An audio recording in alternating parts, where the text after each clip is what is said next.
Hello, very good afternoon, fellow colleagues. We'll be starting on our session very soon. Hi, Dr. Gita. How are you? Hi, Gabriel. Yeah, I'm good. I'm good. Good, ah? Yeah. Okay. Uh, Shaimala, hi.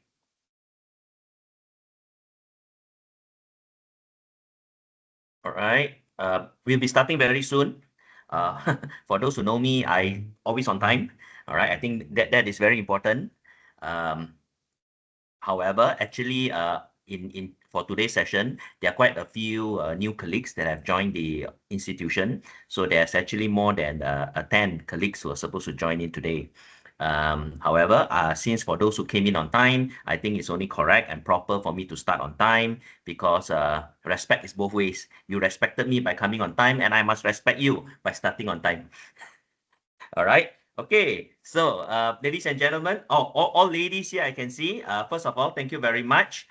Please switch on your cameras if you are in. All right. That is very important. It's good to see all our colleagues in and be able to recognize and also to identify every individual. Shamala, welcome.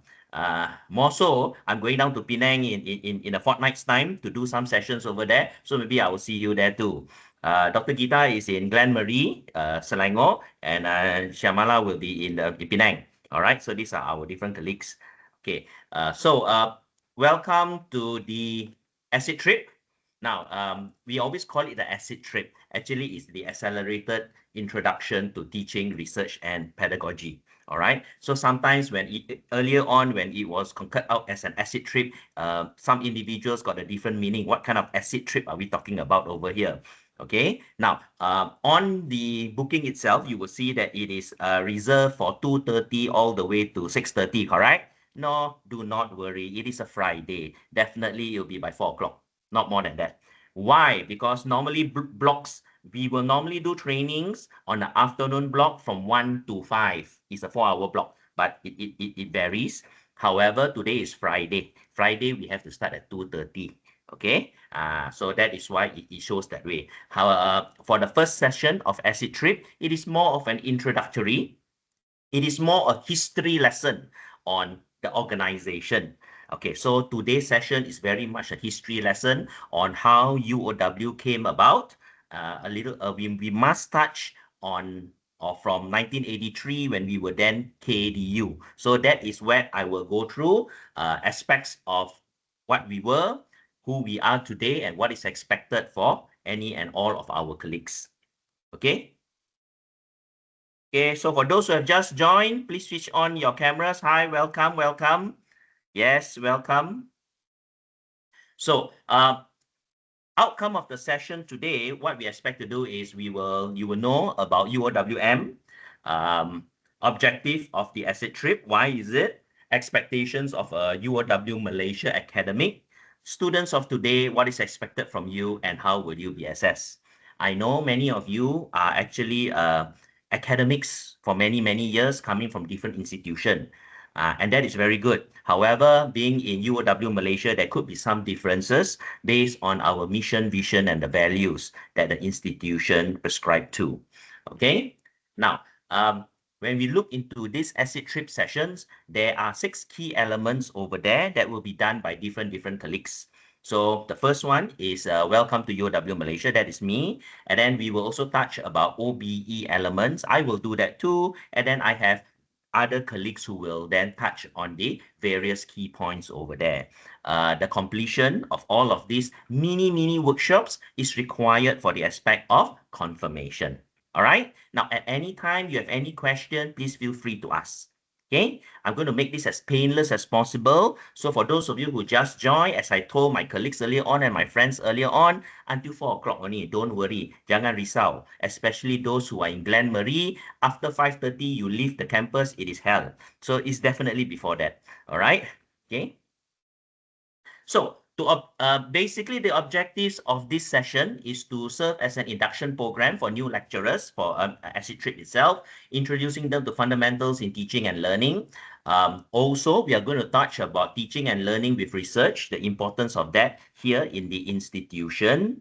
okay, compel research and or pedagogical deliverables from lecturers, and of course, to encourage interdepartmental sharing. Many of you are from different departments, and it is important for us, especially being in the university or the college, or for Penang, the university college, so that we'll be able to share expertise and knowledge. That is very important. Okay, a lot of emphasis today, especially in Glen Marie, we are pushing on the element of research because most recently we have been upgraded to a full-fledged university, and a key element of being a university will be the element of research. Penang is in the process. Penang now is University College, but they've already submitted in their papers.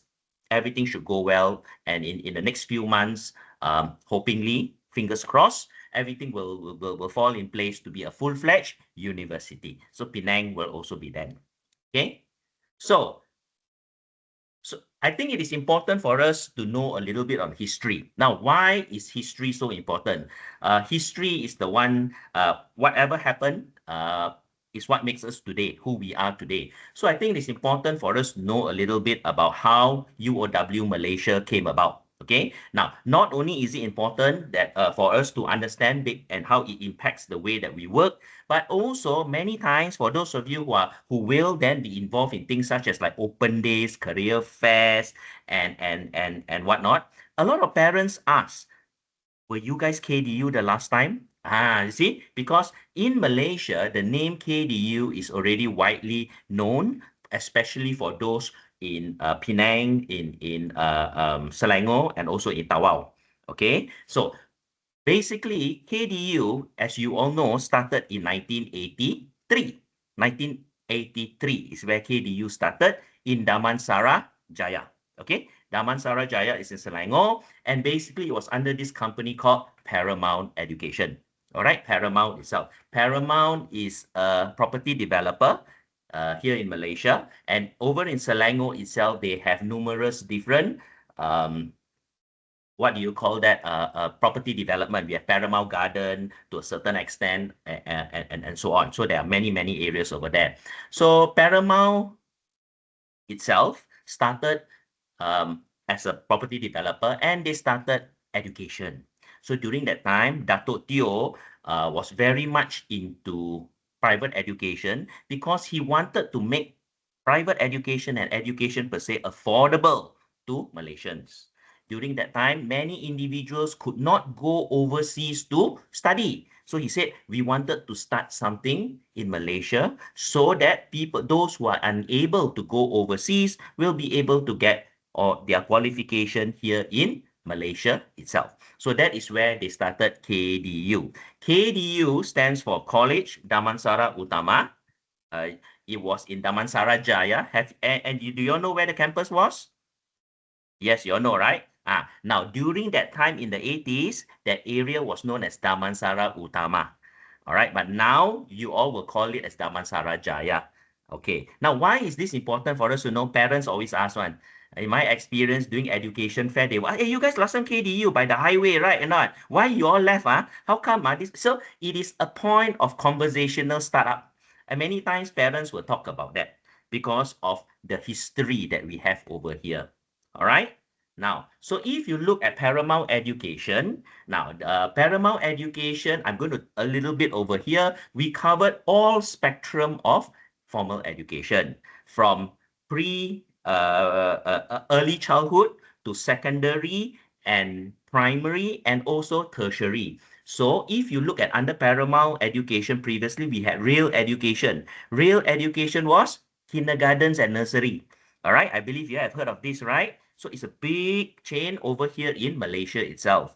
Then we had Sri KDU, where we had primary and also secondary. And of course, we had KDU itself. So KDU was the tertiary education arm. Then what happened was Paramount Education had a change in strategy. Okay, their strategy changed. And what change they did was they wanted to focus on the core business. Because they wanted to focus on core business, slowly they released their education arm. Okay, so they started releasing the tertiary, then also real education, and finally Sri KDU. Okay, so that was what actually happened. So if you look at, I'm just going to talk a little bit more about the tertiary side. The tertiary side over there we had in Selangor, and we also have in Penang. All right. So in Penang, we also have our campus over there. So in Selangor, our campus is in Glen Marie, is in Shah Alam, Selangor. Whereas in Penang, we have two campuses in Georgetown and in Batu Kawan. The Georgetown campus is also known as the Island campus. We are facing it off over there, and the students are then now transferred to Batu Kawan. And from 2026, the main campus and the only campus in Penang will be in Batu Kawan. Okay, so Batu Kawan is a purpose-built campus. For those of you from Penang, easy for you lah. You all go there, right? Not. Syamala, you're based in Batu Kawan? Yes? Yeah, I'm 100% Batu Kawan. 100% Batu Kawan, yes. But have you been to the Georgetown campus?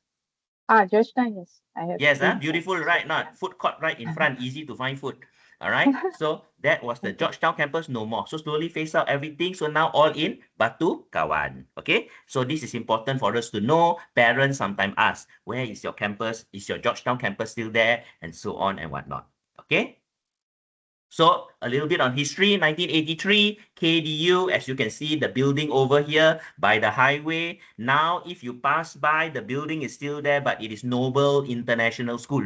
All right. Noble International School acquired the land, purchased the whole building, everything, lock, stock. So now it is an international. It is not under Paramount, guys. It is not under Paramount, separate. So Paramount sold off already.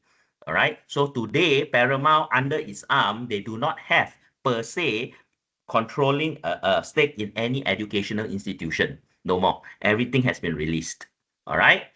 So a little bit on history. 1984, we had twinning program with Middlesex Polytechnic, and now known as Middlesex University.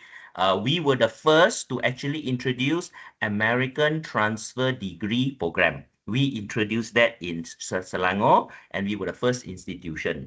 Also, I would like to add, as a private institution, this campus, the one that you see my cursor moving over there, was the first purpose-built campus of a private institution. Now, you may ask, okay, what about Gun Institute? What about the last time CNG and so on? Yes, but a lot of their buildings were not purpose-built. It was in shop lots and so on. But this was purpose-built campus. A building purposely built as a campus, and that was the first private. Yes, somebody say UM all government lah, that one different, but this is private. We were the first. Okay, so in 1991, Penang campus was developed. All right, 1991, and the first campus in Penang, for your information, it is not the Glen Marie campus. It was actually located at the Padang. All right, you all know, Syamala? Beautiful place. They use actually one of those old British offices. Okay. What do you call Padang it? Kota. Padang Padang Kota, Kota. right? Not. Beautiful, right? Not that one. Very nice. That was the campus during that time. Then only they shifted to Georgetown, the Georgetown campus. And then after that, they shifted to Batu Kawan. Okay. So in 2010, the Selangor campus during that time before was a college. So 2010, we were awarded a university college. Now, I want to take a pause here a little bit. Some of you may ask, Gabe, how come KDU, long time already business, but you all become university college so long? So late, right now, so late. 2010, during that time, Taylor's already, University College, Sunway College, your university already. Now, let me tell you why. I can tell you why because I'm part historian here. I joined KDU 010101. 1st of January 2001. So this is 25 years already I'm in this company. All right. So there are two reasons why I'm here so long. I'm from the hotel school actually. I was 16 years in the hotel school before I'm teaching and learning and so on. All right. So they always say there are two reasons. One, I really love the company. And two, I'm really hopeless. I cannot go anywhere. All right. So I hope it is the earlier. I really love the company. All right. So that's supposed to be a joke, lah, guys. It's Friday. Please, smile a bit. Don't worry. 4 o'clock, I'll finish. All right. So history lessons. Where the answer? Why were we not a university college before? Now, if you know the history of college, and university under the MQF and in Acta 555, it is said that as a university college, you are not allowed to offer foreign degrees. Betul kan? You can only offer your own parchment and degrees. You cannot do franchise. You cannot offer foreign degrees. KDU at that time were one of the first to be invited to be a university college. I can tell you that. However, during that time, under Paramount, the strategy was because the market still prescribed and see foreign degrees as valuable. So they said, no, we will maintain a college because being a college, we can do franchise, we can work with foreign partner, all right? So you can work with foreign partner, Lincoln, Huddersfield, Oxford Brook, and so on. You can work with that lah. And that was what the market wanted during that time, early notice at that time. Okay, so the decision for KDU was, we thank them for the invitation, but we don't go first. We tunggu. We wanted to still become a college. However, the academic environment or the education environment was a little bit unique. General perception of the people was like, you are a college, that is a university college. Being a university college, always the name university higher lah, right? Lah. University sound better, ma. So the rank, the perception was actually higher, all right, than us a college, even though we could do foreign institution brands. And we also found out a lot of our competitors who were university college at that time were still doing foreign programs. And that was where dual parchment started coming in. Dual parchment, all right? Dual parchment, my own award, then award. So the market, so if you will say it is a mistake of Paramount not to go in so fast, you are not wrong. You are not wrong. But it was a strategy that was what they decided. Okay? So eventually, we started going in 2006, 2007, and in 2010, we became a university college. So we were one of the first to be invited. However, we were one of the last from the big boys to actually attain university college. Okay? And because under Paramount, our Datuk Teo last time was a gentleman who follows rules. For him, his style is like this. Guys, if the government say this way, we follow bulat-bulat, whatever they want. All right? No beating around the bush, no under table, nothing. That is Datuk Teo. Very nice chap. Okay? The chairman of Paramount Corporation. So one requirement of us being a university college was our premise needed to grow, needed to be bigger, needed more resources. The Damansara Jaya campus, for those of you, if you've seen our Damansara Jaya campus, it did not allow to grow. There's no way to grow. Okay? Left, right, front, highway, houses, and so on, so cannot grow. Parking also not enough. Padang also we don't have. We got no padang, no. We got no field one, you know that. Okay? So you want to be a university college, there were certain requirements. So that is why he started thinking about building the Glen Marie campus, a purpose-built campus to meet the requirements of the ministry. So in 2015, we shifted over to this campus. And this is where we are. So for those of you in Glen Marie, our campus is 10 years old. This year is our 10th anniversary. So that is why sometimes here leaking, there leaking, 10 years already lah. That's what's expected. Okay, so that is the story. Okay, understand guys? This thing, I tell you, parents ask one, you know. Banyak kali parents already tanya already. Okay, and then what happened was this. In 2018, UOW, Australia, they were looking for a partner over in Southeast Asia. Why? They wanted to grow.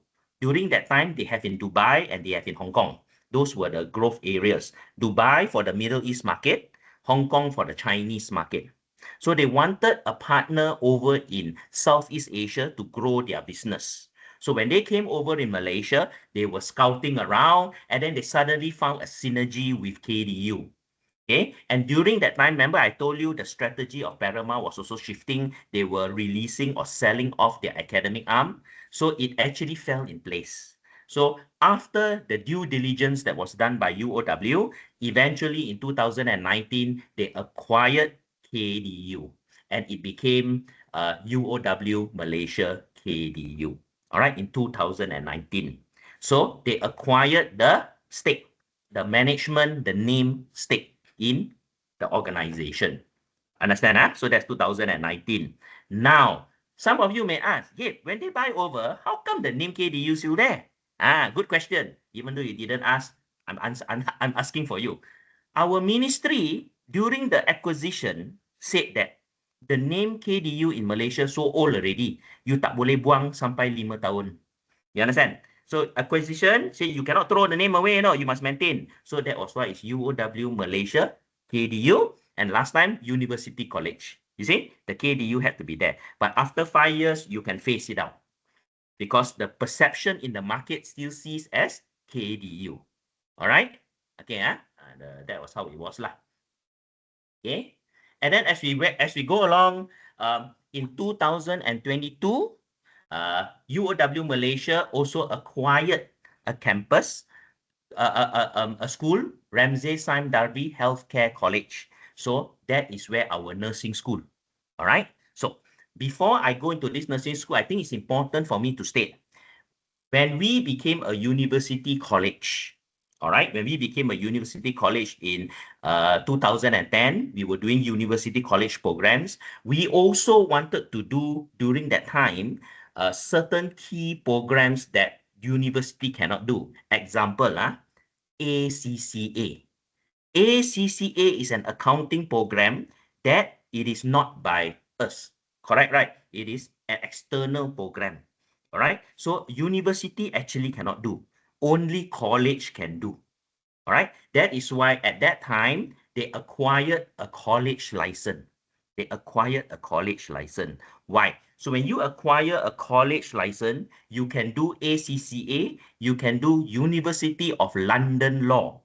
Now, as you know, in Malaysia, for you to be called to the bar, you need to do a law program that is recognized by the local ministry, the local government. So not all Australian university law program is accepted. Whereas the British program, especially UOL, no problem. So a student can do UOL, University of London program, then finish already, they do CLP, Certificate of Legal Practice. After that, they can practice in Malaysia. But if that same student do law in University of Wollongong, for example, they have law, but University of Wollongong's law is not recognized. Not say it is no good. Malaysia got certain recognition in certain Australian universities. It's not recognized. They can't do CLP. They can't practice in Malaysia. So that is why in Malaysia, for those who want to be lawyer, UOL, University of London program is still widely recognized. So we have a college that actually runs all of these programs, ACCA, UOL, and so on. Okay. So now at this time, as per institution, this is where it becomes a little bit interesting. In Selangor, there are 3 institutions in Glenmarie. 3, there is University of Wollongong, Malaysia. That is the university.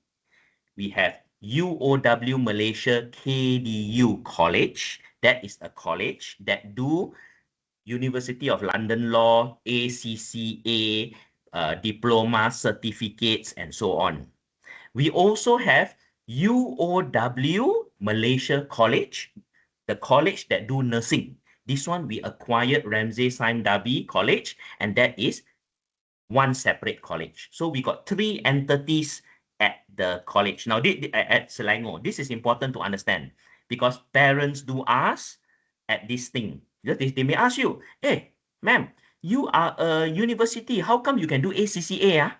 Can then you must understand. ACCA is done in the college. We have a college and that one can the license allow us to do. So in Selangor, we got 3 licenses. Faham? 3 licenses.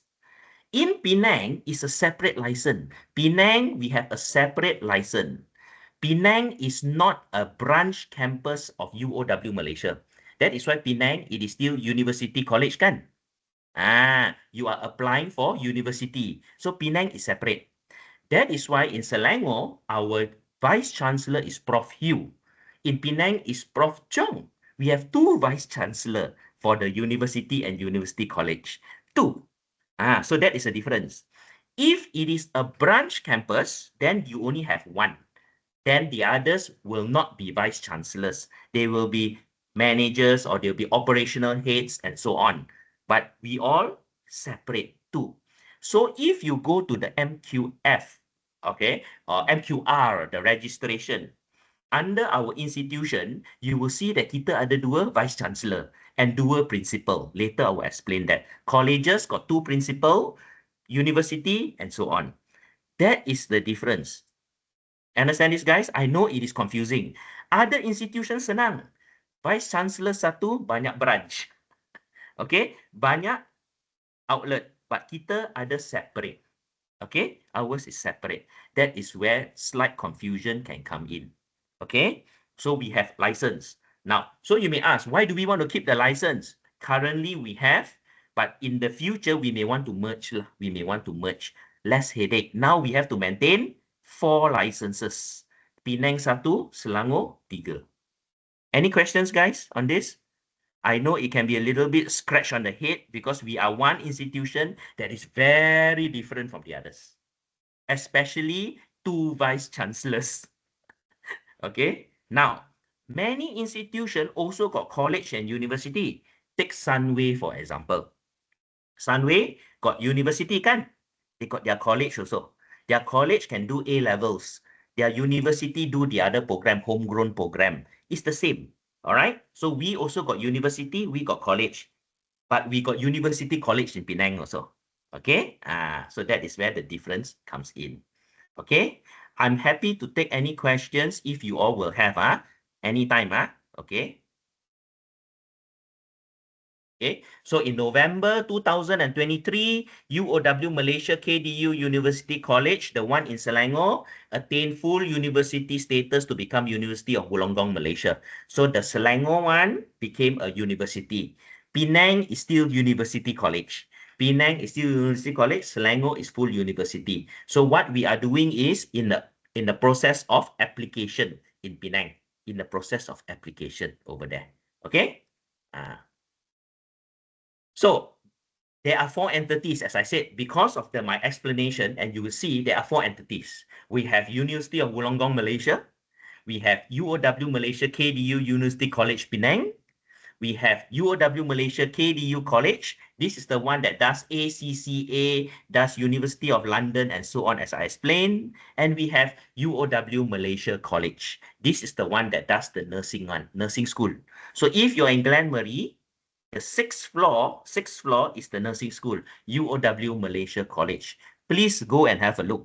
It's a nice place, all right? Very nice there. It's a full nursing school itself, okay? Everything is there, okay? So, who are the people around here? First of all, I think it's important for us to know our group CEO. Her name is Marisa Mastroianni. Now, being a group CEO, she is in charge of UOW Global Enterprises, meaning Hong Kong, Dubai, Malaysia, and the newest one in India. India recently just started running. So we have 4 entities, big ones. The reason is because if you look into it geographically, they cover all the main areas. China area there, we have Middle East, we have Southeast Asia as Malaysia as a representative, and we also have India, which is a big growing market. So that is Marisa Mastroianni. She comes around the campus on and off 1 year, 2 to 3 times. Sometimes you see her walking around. Now, this person is very important. This person is our chancellor. Okay, Dr. Sri Michael Yam Kong Choi. He's our chancellor. All right. During convocation, he'll be here. So you will see him next month when during our convocation. He is the one for Penang and also Selangor. He's the chancellor for Penang and Selangor. So after finish convocation in Selangor, he will go to Penang. All right. He is our chancellor. Then we have Jennifer Ng. Jennifer Ng is our CEO Asia. She is in charge of Hong Kong and also Malaysia, Hong Kong and Malaysia. Then, of course, you know Prof. Yu lah. Prof. Yu, for those with Selangor one, you better know who he is lah. Goes around, okay. This is Prof. Yu. He is the Vice Chancellor of the university. So it's UOW, University of Wollongong, Malaysia. Now, in Penang, the Vice Chancellor is Prof. Chong. Okay, this is for Penang. Okay, on and off, she also comes to our campus over here. She is an engineer by training. Okay. Then, of course, we have Prof. Hon. He's the Deputy Vice Chancellor Academic and also the principal of the nursing school. She is the principal of the nursing school. So she runs the nursing school. She's in charge of the nursing school. And then we have Mr. Shankar over there. He's the Deputy Vice Chancellor Administration for all the entities. All right. That means all 4 entities. And myself, I play 2 roles over here, not only the head of Teaching and Learning Center, but I'm also the principal of UOW Malaysia KDU College. All right, so I run the college that it is on ACCA, University of London, law, certificate, diploma, foundation, and so on. So these are the various department, what they call it, institutional heads. That is why it's very unique. So if you look at it, institutional heads, Prof. Yu, Prof. Chong, Prof. Hon, and myself. So at the moment, because every license require an institutional head. Every license require an institutional head or what you call CEO or principal. However, in the future, we are planning to also streamline things. Too many, no good. All right, streamline, make it easier. So everything will become more channel and more organized. Okay. So if you look at us itself, 42 years already, one of the older institutions here in Malaysia, pretty old actually, all right? And then our staff, student-centered, competitiveness, globally connected, and so on, all right? Historically, many of us will know people maybe in our generations and so on who have actually studied in KDU. It is, I'm from the hotel industry, so most of the time, I go down to the hotel, somebody will say, sir, how are you? Then I'm trying to remember, when did I teach you? Okay, oh, it was like 20 years ago. All right. So it's very common, okay, because of the many years that we are already in the business. It is, I can actually testify that I've actually met some of my ex-students overseas, accidentally, not by purpose.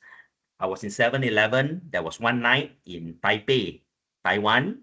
It was a late flight, so arrived at the hotel, nothing to eat. 7-Eleven is the best, buy a bun or something like that. As I was there, suddenly one lady was staring at me, and then I was like, why? And then suddenly she came to me, hi, sir, how are you? Then I was like looking, I couldn't remember. You taught me in 2003. I was like, 2003. Oh my God. So this is what it is in our line of work right now. We go through all of this, our students everywhere. Okay, and because KDU so many years already, so you will see a lot of our students everywhere. Okay. Any questions, guys? Ken? All right. Boleh ya? Okay. So what is the vision and mission of UOW Malaysia? So the vision is to be a leading global education provider delivering transformative student experiences in Malaysia and the region. So we are, our goals are there, what we want to achieve. We are looking at good student experience, Malaysia and the region. We do not want to say the whole world yet, but we want to be to be recognized. We want to be a main player here in Malaysia itself. Honestly, being staff, as you all know, when we were acquired in 2019, let me tell you this part. This was the thing that actually beat us a lot. When we were acquired in end of 2019, we came out with a 1-year strategy to educate the public. Why? Because UOW, nobody knows UOW, okay, in Malaysia.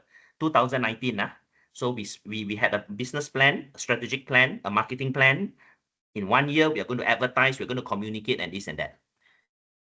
But 18 May 2020, you know what happened, lockdown lah. Okay, so during that time, MCO lockdown, a lot of our strategy was wasted. During that time, nobody cared who UOW was. Nobody cared who KDU was. People were caring more about their life and survival, kan? So that 1 year, whatever we did was wasted. All right. We still needed to communicate. We cannot say we don't communicate because business was still running, right? Not during that time, MCO time, we were still running our business, but wasted a lot. Even in 2021, when we continue and push more money into advertising, no use. The people did not care about those things. They were more worried about survival, about getting food on the table. Okay, so slowly in 2022, end of 2022, 23, slowly people then get to know better. Oh, KDU, UOW. Until today, I can safely say it is not been well communicated yet, not 100%.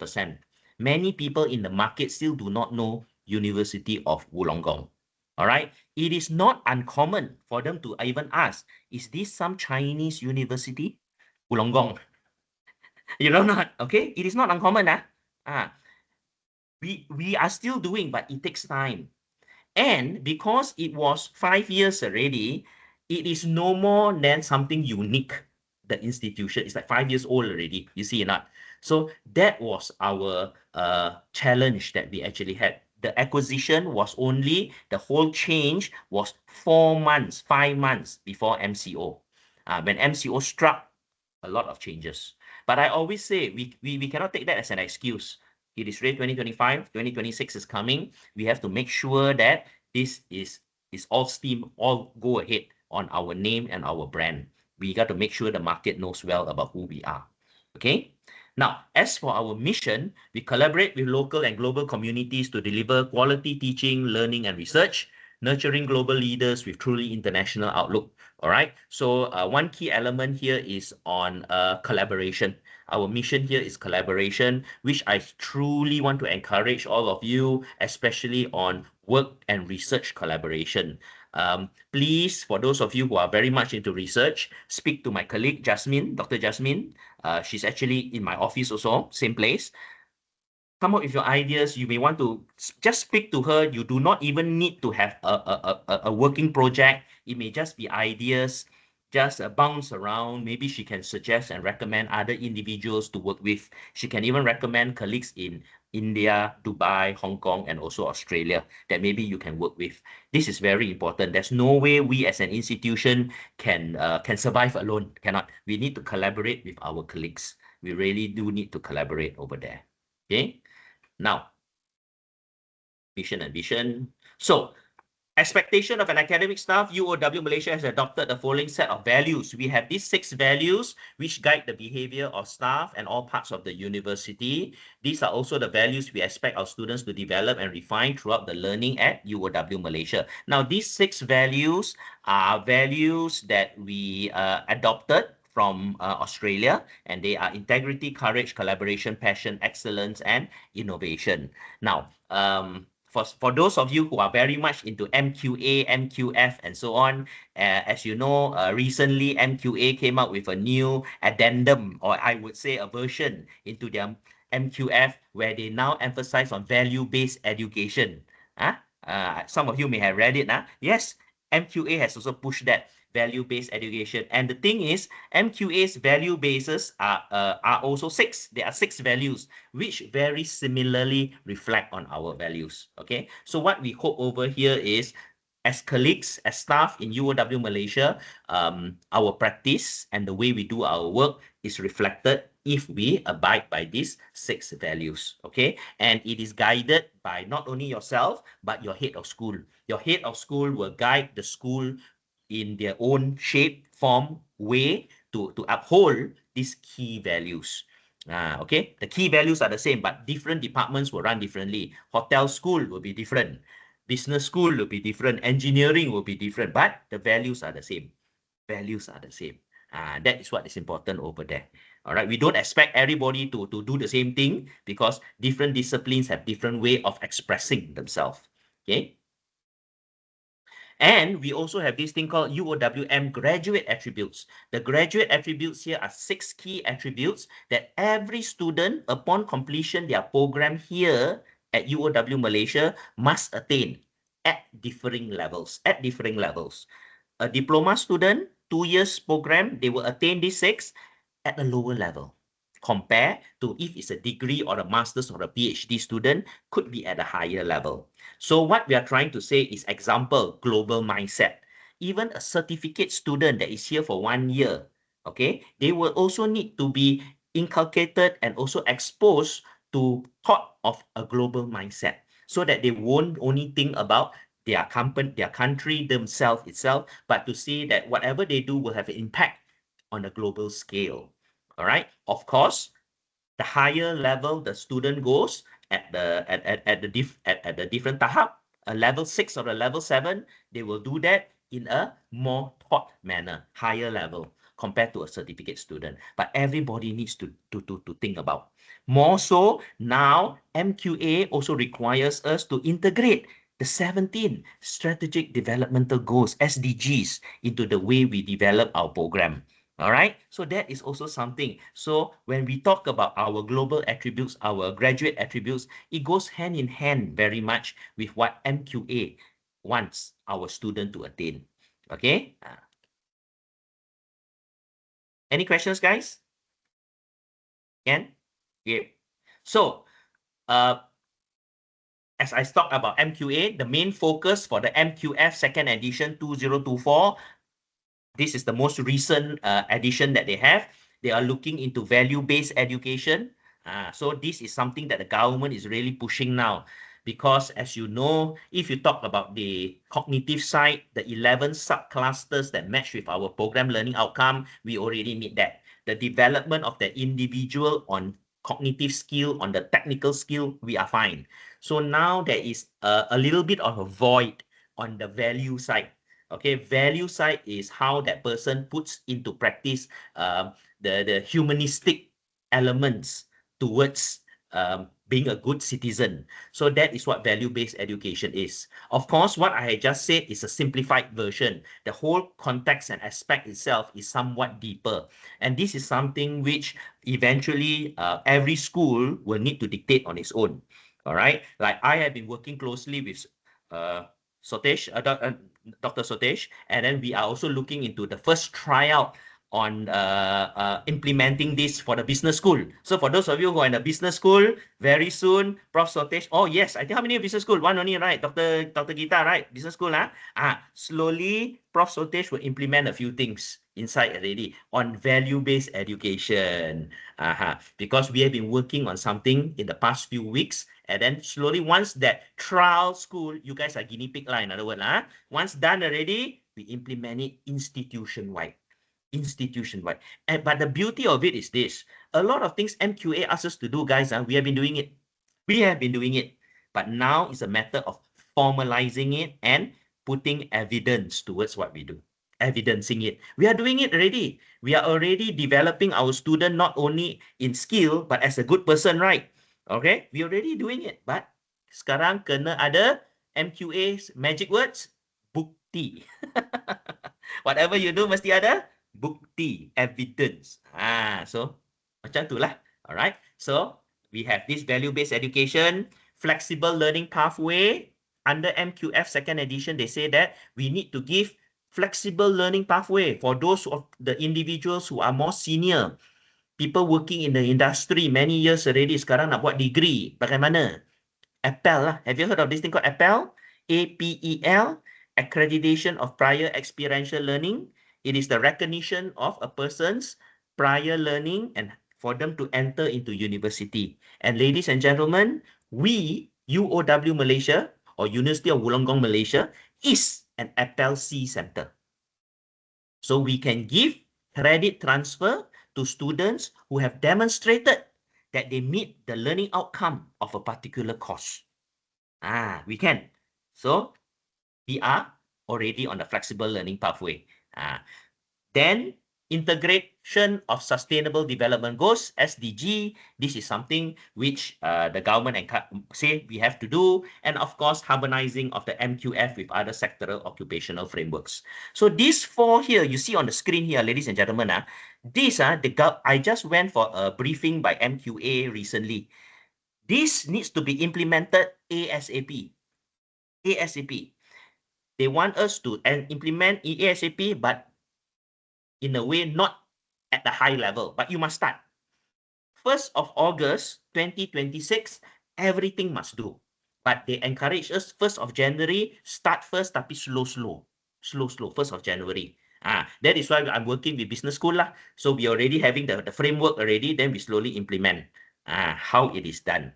But after Sotish and I have been looking at it, it is not so painful because a lot of things we are doing already. It's a matter of mapping it and finding evidence. So ladies and gentlemen, for those of you who cannot sleep at night, my suggestion for you is the best solution is read the MQF, the Malaysian Qualifications Framework. It's a very good document, but you read really sure sleep one. Okay, all right, but it's a very good document. I always say our documentation in Malaysia is number one. Seriously, you read this document, it's very good. Okay, and you will see what the government has in their mind, and it's actually very good. As I always say, we all policy memang ada, implementation itu yang susah. All right, that is where the challenge comes in. Implementation, betul kan? Okay, but the document is very good. Okay. So what are the schools in UOW Malaysia? So there are numerous here. I won't go into detail. We have from engineering, business, creative arts, hospitality, law, and so on. So there is a wide array of schools. Now, I want to speak a little bit here. In Penang and in Selangor, we have roughly 80% of the programs which are the same, cross. But 20% in Penang different, 20% in Selangor different. Okay? But they are under UOW Malaysia. So for example, there is this program called Built Environment. Built Environment means interior design, interior design, but only offered in Penang.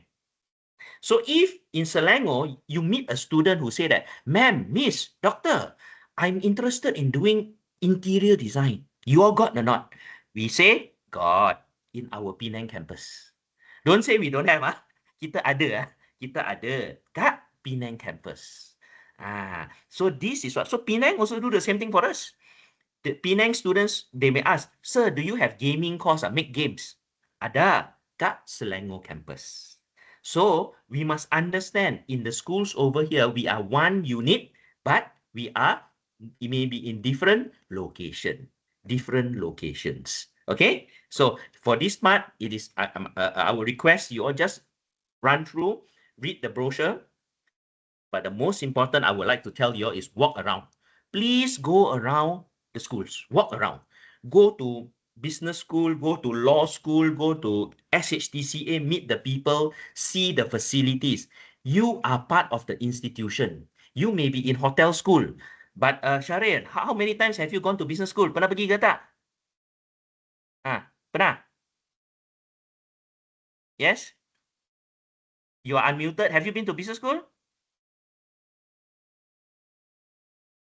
Yes or no? Tak apa. Sign language cukup. No, see? Cannot lah. Like Dr. Gita is our business school friend. You kena jumpa dia. So this is important, guys. Walk around. The campus is big. Go around and see different faculties and so on. All right? So that is the best thing. Make friends, understand what resources they have, and look at collaboration. Can we work between each other? Okay? So especially hotel school, you know why? In Selangor, hotel school is in lower ground, as they are at the lower ground, lower ground. Okay, so normally we call it the dungeon. Okay, it's lower ground. Okay. Now, I'm new to KDU, UOW, and my job as a lecturer. So this is, I believe, all of you here, you have taught before, right? This is not your first teaching job, right? Yes? Is this your first teaching job? Yes? No? Yes, for many years. How many of you teaching more than, less than 5 years? Less than 5 years teaching, ada? Less than 5 years. Good, Christina. I hope you are learning all the good things. Don't learn all the wrong things. Between 5 to 10 years? 5 to 10 years ada? Between 10 to 15 years? 10 to 15 years. Oh, senior. Oh, ini sudah senior. Okay. 15 to 20?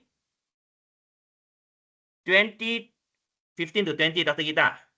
15 to 20. And then 20 to 25? Dr. Maria, berapa lama sudah? Teaching 20, 25, less than that. Okay, Yes. okay. Less, tak apa. All got different styles. Okay, so this is important. We need to understand. All right, even though you've been teaching for 25 years, 26 years, I've been teaching for 28 years. All right, 28 years. Sometimes I wonder. I got student in my previous institution who I met who got grandchildren already. Seriously, grandchildren. I met this fellow in Sungai Wang. Sungai Wang is a shopping center in Kuala Lumpur. Kering, this student I taught in 98. She can recognize me. Maybe I don't grow that old. Maybe rambut masih hitam lagi. That's good lah. All right. See, got grandchildren. Well, that is how it is. Good.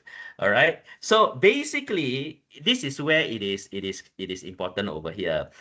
Regardless of whether is this your first job, whether where you'll be teaching for 15, 20, 25 years, all of us are also on a learning process. There's a continuous scope of learning. It is this rough circle over there. All right. And every time it is the excitement of teaching, it is where I always tell my colleagues, my friends, the reward is not the new Mercedes or the new BMW you're going to get. Because if you're teaching, guys, that may be the wrong, this may be the wrong career if you're thinking about that Mercedes or that BMW that you hope to get. All right, correct, right? However, the reward of being a teacher or an educator is where the student actually comes back to you and say, thank you. All right, thank you. All right, that is the key reward of being an academician. Okay, so that is important. All right, because we need to know what we want. Okay, we need to know what we want. What do we see? Now, is this a stepping stone for something else? It could be. It could be a stepping stone. When I was in the hotel industry in 95, I'm a front office person. And one of my key roles in the front office over there, my key role was staff training. Every new staff that come in, I will do training on. I will train them, develop them, and so on. So that was my stepping stone to come to academia. You see that? Because in the hotel industry, I was doing training. So it's now I'm training students. So when I started teaching in 98, it was just a switch. Different kind of industry, but it's just a switch in the way things are done. So, ladies and gentlemen, when you look at yourself over here at UOW Malaysia, being an expert or are you being confused? This is all a learning experience you go through. Always use your program leaders, your ADH, and your head of school. Use them. That is my tip for you. Don't know? Ask. Certain things will be different in different institutions. You may have came from Taylor, Sunway, or whatever. They have done it differently, here differently. So it's important to speak to them. All right. They will be the one that will guide you to ensure that you are on the right path. In general, these are the things that we need to do. All right. From the preparation for course delivery of courses, all the way to mentoring students. All right. However, here being a private institution, I need to state this, very important. You may also need to do, not say you may also, but you will need to do education fairs. Cannot run away. Open days. Sometimes Saturday is an open day. You come, you do counseling and speak to parents. All right. So this is part of it. Over here at UOW, you will set and you will mark your own papers. I know there are some institutions. I have colleagues, new colleagues, and tell me, hey, Gabe, in my previous institution, I teach uni, exam paper somebody else do and they mark one, I no need to do. But here at UOW Malaysia, if you are the key lecturer for that course or that subject, you will be the one doing it. Okay? So this is something that you will need to understand. Mentoring students, anything that the student asks you regarding the program or the course, you must answer. Your role is to answer. Let's say you are teaching human resources. I'm your student. I ask you about human resources. You answer. You don't know, you find out and you tell the student. Anything other than that, if it is relationship related, my advice is if you're not a trained counselor, please don't. Refer them to our set counselors. Politely to the student, thank you for bringing up this case. I know. However, I am not a trained counselor. However, here at UOW Malaysia, we have trained counselors as SAC. Can I make an appointment for you? Then you see now, you channel them to the right expertise over there. Okay. Sometimes students are comfortable to be with you, and students ask you, ma'am, can you follow me to the counselor? Up to you. All right, up to you. All right. Sometimes, because my tip on all these matters is I'm going to speak on the academic aspect. Academic wise, you must answer. Anything else, you may not, if you do not have the expertise. Why? A lot of our students are at that age that they will require advice and they will require support. But we need to understand certain of these things require skilled individuals who know what to do. I'm not saying you're not skilled, but we may not know how to approach certain things in the correct manner. So maybe we channel it to the correct department for individuals to be able to assist in that. Okay? Question, yes, Dr. Gita. Yeah. Do you have a counseling center in UOW in Glenmarie? Yes, we do. You at Selangor kan, we got 2 full-time counselors. They are in SAC. You can contact them directly. SAC, yeah, a ground floor at the I cannot see at the back, it's quite difficult. There's a SAC. Their head is Miss Fu. Miss Fu is the manager of SAC. Now, in business school, my suggestion is you can refer to, let's say, Nora or Sote, something like that, just for their help over there. As for Shamala in Penang, you also will have, I believe you can just see Joey and the group of colleagues over there, and they'll be able to assist you. Okay, guys? Boleh ya? Okay. We have every institution by law we need one, especially private institution, counselors and so on. So, private institutions, private education is very, very competitive. This is even 2-year-old data. There are 20 public universities and 416 private higher educational institutions, 36 polytechnics and 105 community colleges. So things are very challenging for private education. Let me give you a bit of history as I've been here so long. Traditionally, UOW Malaysia has been an institution, or during that time KDU, very much dominated by the local market. That means Malaysians, all right? Malaysians, majority of the student. In 2010, 11, 9, 10, 11, 12, there was a bit of increase in foreign students, but it was never very high. Our population of foreign students are never very high. However, in the past 2 years, as you can see, there is an increase of foreign students back again. Why? Because a lot of these foreign students that normally went to Australia and America are having problems going to those traditional countries. All right, Australia is clamping down on their visa, making it very, very difficult. And the United States of America it's quite difficult for certain countries to enter United States of America to study. So what they want is they want Australian education, but in Asia as an easier access. So this is where it is. So you have seen increase in foreign students. Southern countries, I just came back from Japan on a business element. Japan is also focusing a lot to send their students to Malaysia. The yen has dropped in the past few years, and the spending power of the locals have now been widely impacted. So a lot of Japanese parents, same like our parents, they want to send their students overseas to Australia, but they cannot afford. So they're thinking about Australian education in a cheaper element here in Malaysia. Okay, so Curtin, Swinburne, Australian institutions, RMIT, and then us, these are now key institutions that Japan traditionally don't send to us. Traditionally, the Japanese go to Australia, traditionally. But now the yen dropped very badly. They're thinking of coming to us. And not only thinking, so far, we've been getting a lot of inquiries for them to want to come over and view and slowly wants to study with us. So what I'm trying to say is this, ladies and gentlemen, the market is changing. We have a lot of players. We cannot just concentrate on the local market. Yes, The local market is always the best. Why? It's easy to relate culturally. But now we require the foreign market to sustain our business.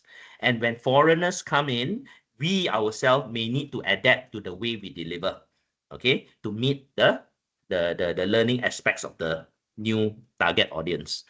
The students are also adapting to us. So it is both ways. They are adapting to us, but if we don't move, it takes more time for them. So I'm not saying we have to be like them, but let's meet in the middle. Let's meet in the middle, okay? And in a way, that is how it is. I foresee in the next 2 to 3 years, foreign student numbers will increase. Schools will be impacted, business school, definitely. Computing, definitely. Engineering, hospitality, small numbers, barely. Business, computing, that one will be impacted. Tradition, this is what they want, okay? Nursing, no. Our nursing school barely get any foreign student. No foreign student at all, actually. All right, so that is how we see. So this is the changing environment, okay? Other institutions are also doing the same thing, okay? Where they are now targeting a lot on foreign market. Because as you see on the slide here, it's a very crowded field, very crowded. And the local market cannot grow already that much only, okay? Also, we are now focusing not only on traditional students as income. We are looking at other sources of income. What are other sources of income? We are looking at mobility programs. We are looking at corporate programs. We are looking at what do you call that? Online programs and so on. So we need to diversify the way that we attain our revenue, our bottom line. That is where we are strategizing towards, not just the traditional taught programs. Okay, so this is where we are heading towards. Okay, questions? So if you guys have any suggestions, please, yes, Geeta? How about hospitality school? Do you all have a lot of foreign students? Hospitality school, compared to previously, now less. Hospitality school, the impact a lot was during the MCO. Why? After the MCO, the numbers went down drastically. A lot of parents in their mind, they thought, oh my God, during the MCO, the first careers that the people lost their job was hospitality. All right, so they tell the kids, you all be careful. So your good question, Geeta. Let me tell you the stats. Culinary numbers didn't drop that much. Culinary people are passionate. I want to be chef, mati, I want to be chef. The hospitality, hotel and tourism management program, the numbers went down.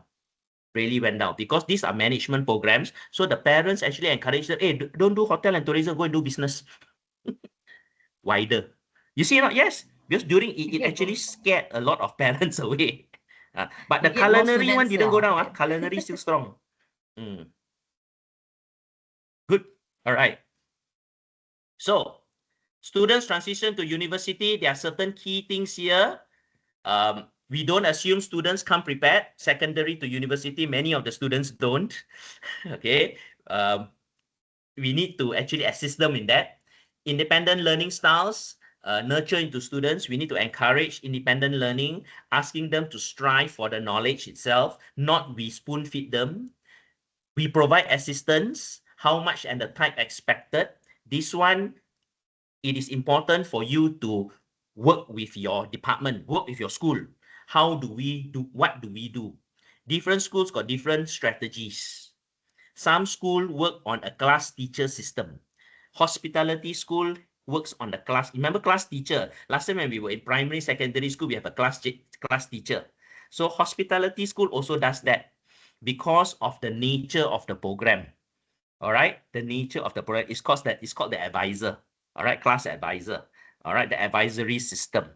Okay, whereas some other schools may practice differently. So this is something that you need to discuss in your school. How do you relate this to your to the student? What level of guidance do you give?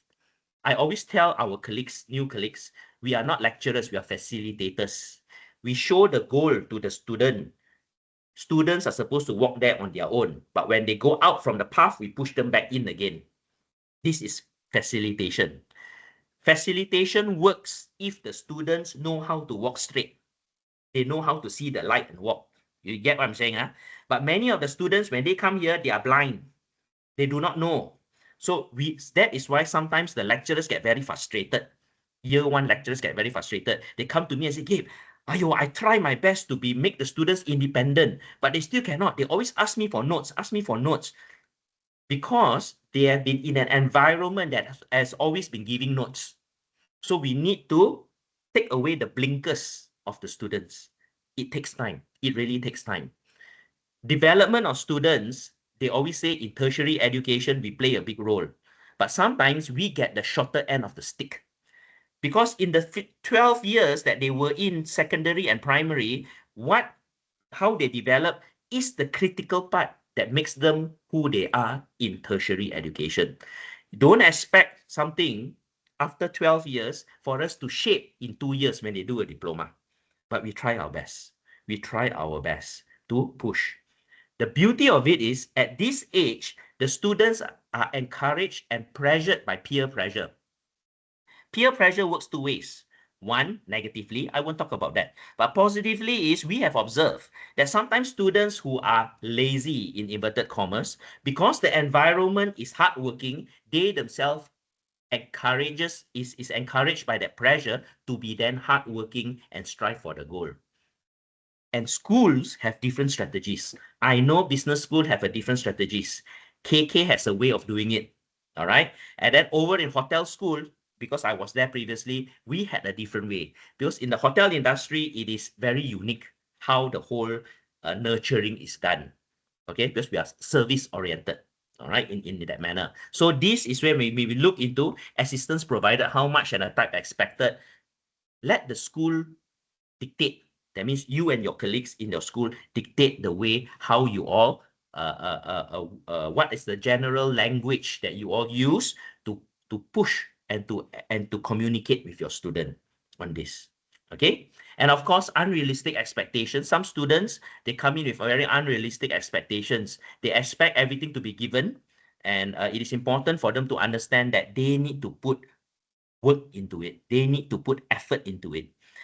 For example, guys, this is important. Let me give you an example. A 3-credit course, requires 120 notional hours for them to be successful. 120 notional hours. That means they need to invest 120 hours for them to assure that they achieve the learning outcome. That is 3 credit lah. 1 credit is 40 notional hours. Notional hours encompass classes that they need to go, discussions, assignments, and self-learning. So picture this, a student will need to invest for a 3-credit subject, 120 hours. So going to class every week, 14 weeks, 3 hours is 42 hours. Where does the other 78 hours come? Many different aspects. So a student need to understand, for them to score that A, they need to put in effort. So sometimes students think it's like, oh, very easy. I can just get. So transitioning to university for students is also challenging. So we are there to guide them. Okay, we are there to guide them. How to promote a smooth transition? Accessibility of yourself is important.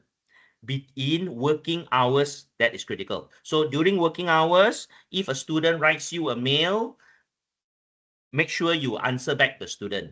All right. Set rules for the student. Tell the student, if you write me a mail on Friday at 6 p.m., don't expect a reply until Monday. All right. So you have your own weekend, ma. Now, some students, they expect immediate. Rules need to be set. I leave it to the school. Why? I do not want to say weekend you don't do. The reason is because I know certain courses are run on a weekend.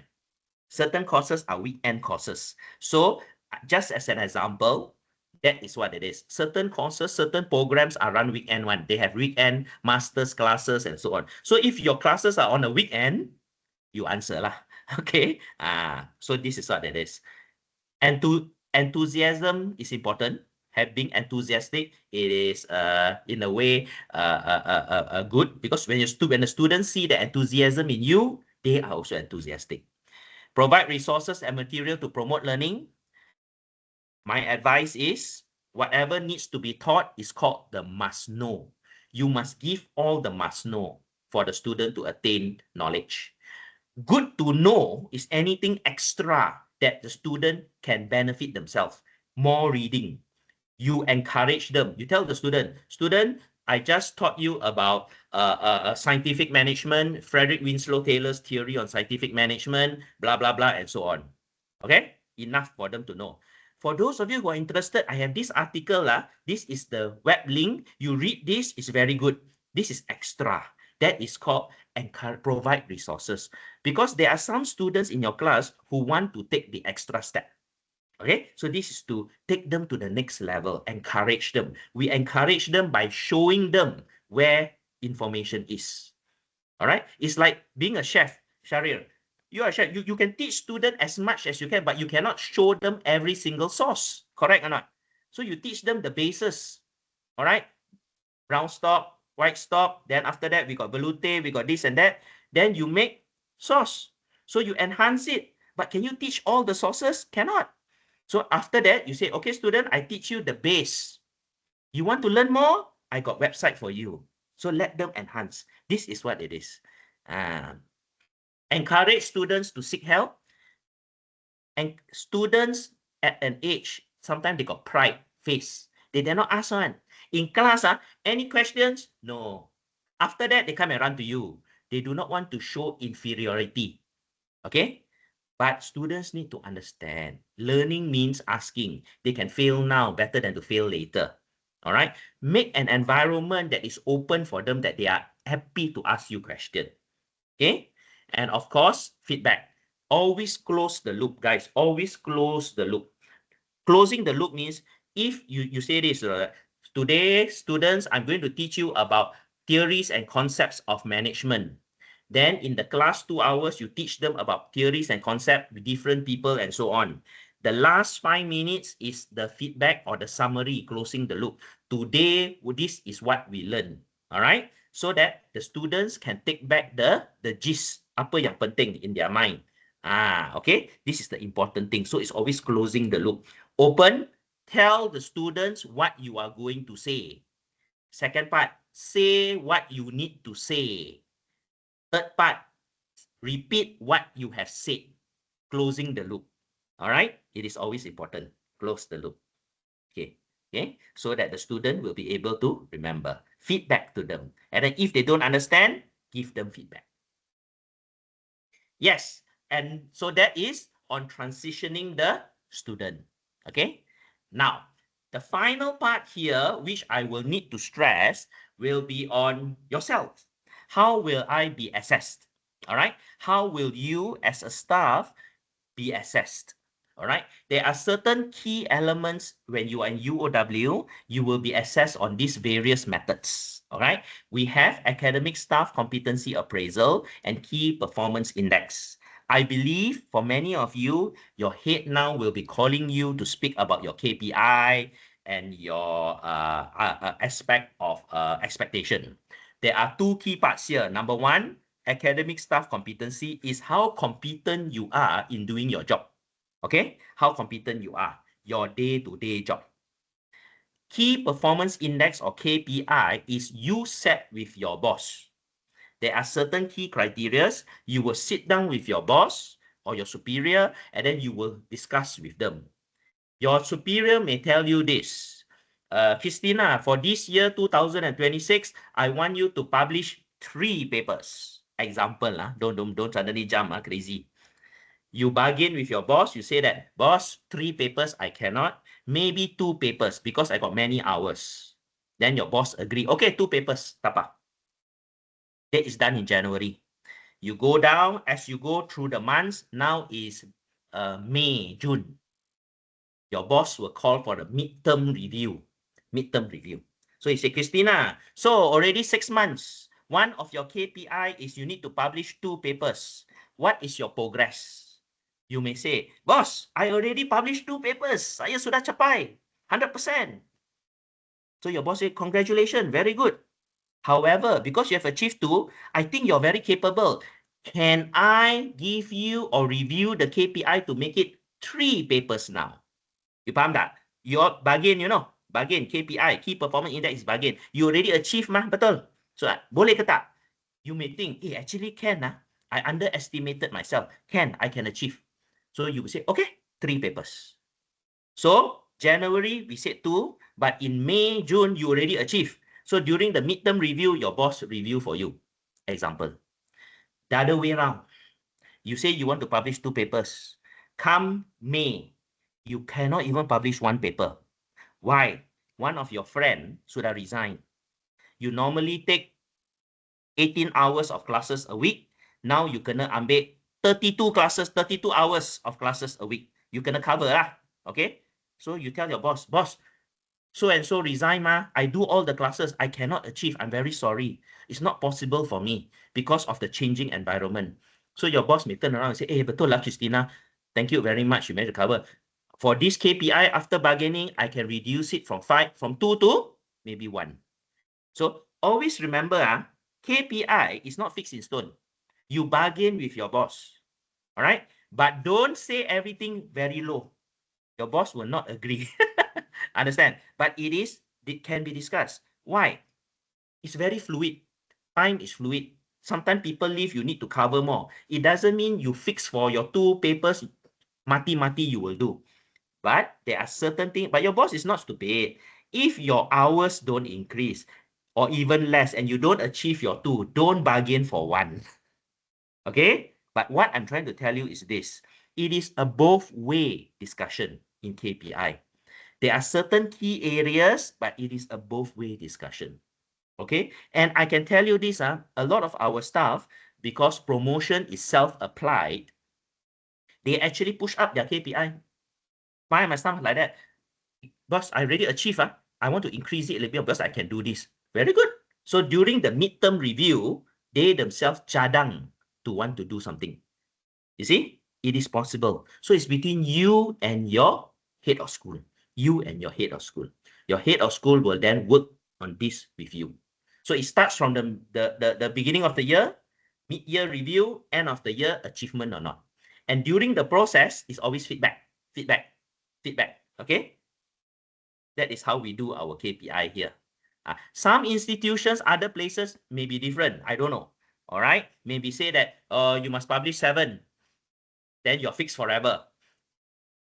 Here, yes, you need to achieve, but it is not fixed. You can bargain at times based on if you have, of course, you need to have your evidence on what is it. And you can push up. You can push up yourself. And of course, by pushing up certain goals, especially financial goals, but I don't think you guys got financial goals. Maybe you have, I don't know. Your boss have financial goals. They may push up their own financial goals. All right, like for me, I have financial goals. My institution, my college, I report to Australia, for example. I can push up sometime. All right, say, hey, I think I can achieve. Good lah. If I cannot achieve, I better know how to find an excuse lah. Okay, itulah KPI. Understand not, guys? Okay. But always remember, as I want to say again, everything speak to your boss, speak to your superior, sit down and then agree. Know your own skill, apa yang you nak. Then from there, you will strive for it. So, because if you are the one that is highly involved in setting your own KPI, then you want to achieve your own KPI because you set your own, not people just give to you.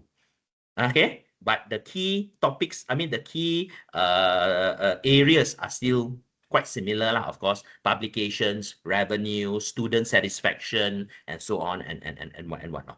Okay. So that is 2, individual. We also have class observational report and teaching evaluation. Class observational is where teaching and your head of school or your program leader and teaching and learning will do a class observation, especially for new colleagues. We will go inside there before confirmation to do evaluation, all right, on how you perform in class, all right? Normally, it is going to be your program leader or your ADH will go in first. After that, your ADH or program leader will give you a review. Say, hey, good, well done, you have done very good, and so on. Or maybe you need to improve here. After that, teaching and learning, one of the trainers, not me, I have a few of my colleagues, will actually go in to do observation and give you feedback. The feedback there will actually is for your improvement, all right? Or certain things they will tell you, hey, well done, you did very well. It is not only an advice, it is also sometimes to recognize what good things that you have done. Sometimes we have been teaching for many, many years. We tend to have certain faults. Let me tell you, one of my main faults, I speak too fast. My students always tell me, all right? So feedback lah. I get over there. All right. So this is the way that we improve on ourselves. The next one is called teaching evaluation. Every semester, your subject that you teach or your course that you teach, you will have a teaching evaluation. Student will evaluate you, will give you a scale from 1, actually 0, 0 means ultra bad, all the way to 5. All right. You need to meet a minimum of 3.8 on many conditions, 3.8. So far, because I review the grades of the school to see most of the school, no problem. All right. Yes, been good. Okay. So this is called teaching evaluation. Students will evaluate the teachers. Okay. It is totally PNC. Nobody will know who actually wrote it. And then we will get the grades. And then from there, the lecturer, you will be able to see your own grade. Okay. You speak to your PL or you speak to your ADH, they will give you your own grade to know where you stand. Okay. To know where you stand. So for those of you who always get good marks, congratulations. Maintain. Find out where you are doing well. Maintain those things. Okay? Sometimes we do not know that we are good in certain things, Then our student tell us that we are good in certain things. So you maintain those things. And also, if you know a particular colleague who's very good in certain things, you may want to learn from them. What's so good about that? Okay, so in your department, in your school, this is where the sharing of knowledge and ability goes around. Okay, so this is how you will be assessed. The one in red over there is between you and your boss, you and your superior. You set your own goals.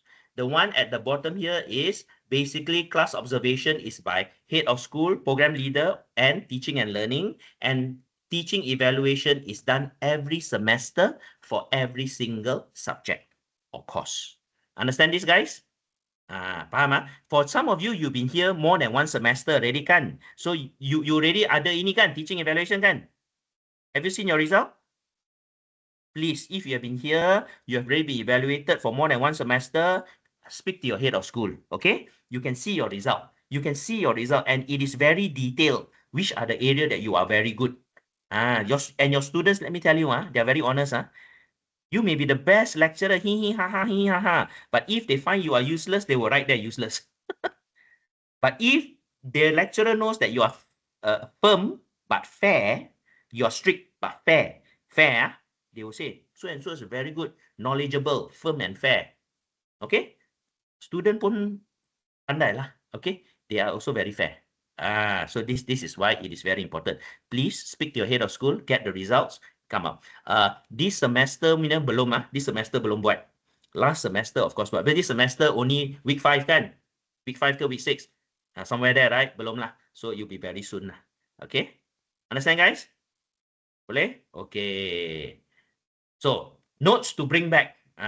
Kita suka lah ni notes to bring back. End of the journey. See? 3:53. As I told you, 4 o'clock, right? I janji 4 o'clock, right? See? 3:53. This is what happens when we've been teaching for 28 years. Okay, notes to bring back. In teaching, what ultimately matters is not what is taught, but what is learned. You must make sure LO is achieved. Learning outcome. Learning outcome of the student. You have your program, your course learning outcome, CLO kan? That is the most important. Your role, your duty, you are paid to ensure that the student achieve the course learning outcome. And if every lecturer achieve their course learning outcome, the student accumulate all of this course learning outcome to achieve program learning outcome. When they achieve program learning outcome, the student will graduate, dapat degree. And when they dapat the degree, they will achieve program educational objective, PEO. Pernah lah dengar all these things? So this is where it is. So at your level, at our level, we only teach one subject. We do our part. We make sure the student achieve the CLO. Itu yang penting. If the student don't achieve the CLO in your class, that means something is wrong. We are shortchanging the student. Tak boleh. Okay? So if you teach hot cooking, Sharia, you must make sure they understand all of those key things. If they need to understand the different kinds of stocks and sources, they must understand the different types of stocks or sources. That is the CLO. 2, what we teach and how we assess ought to be aligned with the intended learning outcome. Apa yang kita nak mengajar must follow CLO, not what you like to teach. Okay? You are teaching hot cooking, you need to teach sources and stock. You are the person who like to bake bread. So you teach students bread making in hot cooking. Tak boleh. Because it's not part of the syllabus. Bread is under bakery or under pastry. Bakery, lain. But you like baking. It's not our problem that you like. But you are here to teach them hot cooking. Why is this important? Sometimes lecturers, because of their vast knowledge, they go into class, they teach, then sometimes they terpesong. They tell this story, they tell that story, they tell many different stories. They forgot to look at the learning outcome. So we are there to make sure that the learning outcome needs to be achieved. Understand? Learning outcome. The quality of teaching is judged by the quality of learning that takes place. We are only as good when is how much the student can learn and absorb. Okay, so a student is like this, like my phone over here. If we use one way, student tak boleh masuk akal, cannot go in. We try different ways. We try different ways. No point you're teaching very good one way, but it doesn't go in, students still do not know anything. So what I always tell the students, my colleague, if you need to sing to the student, then sing to the student lah. That's the only way they can get in. You see, sometimes you need to draw for the student. Sometimes some students are so visual. You do lecture, they tak faham. You need to draw. To explain, you need to, graph, and so on. This is how we are, because all of us learn differently. So the learning that takes place is only as good as how much the student can get. So we need to use different style and method. Okay? That is important. Critical for us to know how we are assessed so as to achieve our goals. And finally, you need to know how you will be assessed. What is your key areas that you'll be assessed? So it is not wrong for you to see the teaching evaluation. What are the students assessing you on? Okay? So if you know how you'll be assessed, then you'll be able to do well in your role. It's like you need to know your goalpost lah. What is your goalpost? If you do not know what is your goalpost, what is your goal, how do you know how to do well? So this is why it is important. Okay, so what I want to say is this, ladies and gentlemen. At the end of the day, our role here is to ensure our students, they come in, we educate them, we make them good human beings, we make them good citizens, and then they come out from our institution as good citizens, all right? Achieving the values that we state under University of Wollongong, Malaysia. Will we be 100% successful? No, we will not be 100% successful, and that is normal. However, we want to strive to ensure as much as possible the number of students that come in, most of them will be able to achieve that. Okay, most of them will be able to achieve that, because in reality, at the end of the day, what we do in the 2 years or 3 years that they are here can shape the way the students will be in the next 20 to 30 years. For those of you who have taught for many years, you know, certain students 10 years ago, you thought now they're who they are, and then they come and say, thank you, sir, you changed me.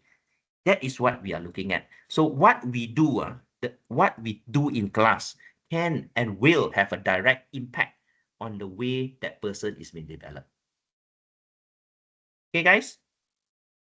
With that, any questions?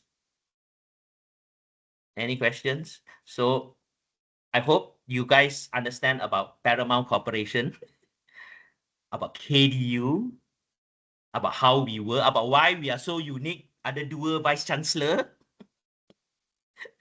Okay, all those unique things, but that is who we are. Okay, Penang, Selangor, different, but we are one entity. We got 2 colleges. Okay, understand what is expected of the student, from the student, and what we expect from the student too. All right, guys? Ken? All right. So before I go, are there any more questions you would like to ask? Anything about history or Paramount also I can answer you, I believe. Okay. Always remember your program leader, your ADH, and your head of school will be the first individuals that you speak to if you are not sure. All right. They are the one that will structure the school and will create the character of that school and department itself. Okay. So with that, terima kasih. Thank you very much. Have a very good weekend and an extended holiday. And for those of you who celebrate Deepavali, happy Deepavali. All right. Do enjoy yourself. Stay safe. Highways will be very busy. All right. Take care. Okay. Okay. Bye-bye. Thank you. Bye. See you. Okay, thank you. Bye. Bye.